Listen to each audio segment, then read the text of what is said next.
Masiglang dinala ng assistant ang kanyang amo at sinabi, "Ma'am, ito na po ang anak na matagal na ninyong hinahanap." Samantala, si Hana ay nag-aalalang nagsabi sa kanyang asawa na naubos na ang lahat ng gamit sa bahay at hindi na niya alam kung paano pa sila mabubuhay. Nang makita ni Miss Ima ang kalagayan ng kanyang anak, labis siyang nabahala. Ang nakatatandang kapatid ni Jack ay nakiusap sa kanilang ina na patawarin ang kapatid at payagan na itong makauwi. Umiiyak si Miss Ima at sinabing kung tinanggap lamang daw niya noon ang pinili ng kanyang anak na pakasalan, hindi sana sila humantong sa ganitong sitwasyon. Pagkatapos ay nagpakatatag siya at sinabi na hindi na niya hahayaang manatili pa ang kanyang anak sa babaeng iyon. Kukunin nila ito at iuuwi. Tinanong ni Max ang kanyang ina kung naniniwala ba itong isusuko ng kanyang kapatid ang kanyang pagmamahal. Kung hindi niya ito isinuko noon, paano pa ngayon? Upang malaman ang sagot, nagbalat kayo bilang mahihirap sina Miss Ima at Max at nagtungo sa bahay ng kanilang anak. Sa kabilang banda, matalinong ipinaliwanag ni Jack sa kanyang asawa na kung magtutulungan sila sa lahat ng sitwasyon, kahit ang pinakamahirap na panahon ay lilipas din. Biglang may matandang babaeng umiiyak at malakas na tumatawag mula sa likuran. Nagulat si Jack at sinabi, "Nanay, Kuya, paano po kayo nakarating dito?" Umiiyak, sinabi ng matanda na nalugi sila sa negosyo at wala na silang matitirhan. Nagpanik si Jack at agad na sinabi na huwag silang mag-alala at manatili muna sa kanilang bahay. Ngunit galit na pinigilan sila ni Hana at tinanong kung paano maaring manatili ang mga taong ito sa kanilang bahay. Umiiyak, nakiusap ang matanda sa kanyang manugang na bigyan sila ng kanlungan at patawarin sila sa hindi pagtanggap noon. Sa galit, pumasok si Hana sa loob habang tinatawag siya ni Jack. Sinabi ng matanda na patawarin sila at hindi na sana sila pumunta. Pagkatapos ay umalis silang mag-ina na may ngiti sa labi. Lumabas si Hana sa silid at nagtatakang nagtanong kung saan nagpunta ang nanay at kuya. Natatakot na sinabi ni Jack na pinauwi na niya ang mga ito.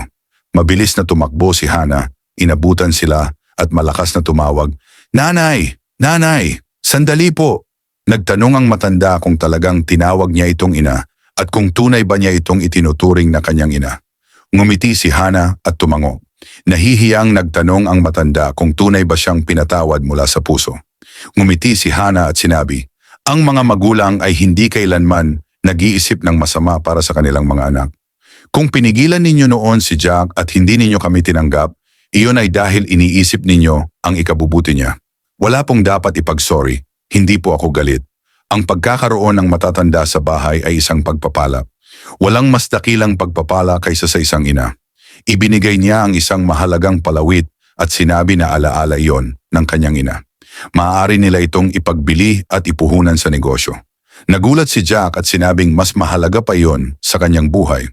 Hawak ang kamay ng matanda, sinabi ni Hana, "Mahalaga po ito dahil alaala ito ng aking ina. Ibinibigay ko po ito sa aking ina ngayon dahil kayo po ang higit na nangangailangan."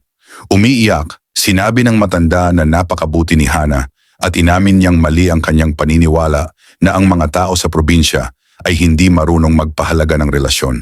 Ipinakita ng matanda ang isang bag na puno ng pera. Nagulat sina Jack at Hana at tinanong kung ano yon. Sinabi ng matanda na huwag silang mag-alala. Dala niya iyon para sa kanila. Masaya siya dahil binigyan siya ng Diyos ng isang anak na babae at naibalik sa kanya ang kanyang anak. Ngayon sama-sama na nilang haharapin ang lahat ng pagsubok bilang isang buo at nagkakaisang pamilya. Ito ang tunay na kahulugan ng pamilya. Ngumiti si Jack at sinabi na sapat na ang kanilang ina. Wala na silang kailangan pa. Masayang sumang-ayon si Miss Ima at isinama silang lahat pauwi. Narito, gaano kabuti at gaano kalugod-lugod na magsitahang magkakasama ang magkakapatid sa pagkakaisa. Awit chapter 133 verse 1. Kapag may kapatawaran, pagpapakumbaba at Diyos sa gitna ng pamilya, walang pagsubok na hindi kayang lampasan. Kung na-inspire ka sa kwentong ito, huwag kalimutang i-like ang video, i-share sa mga kaibigan at mag-iwan ng comment sa baba. Maraming salamat sa panonood, naway naging aral ang kwentong ito. Hanggang sa muli, to God be the glory.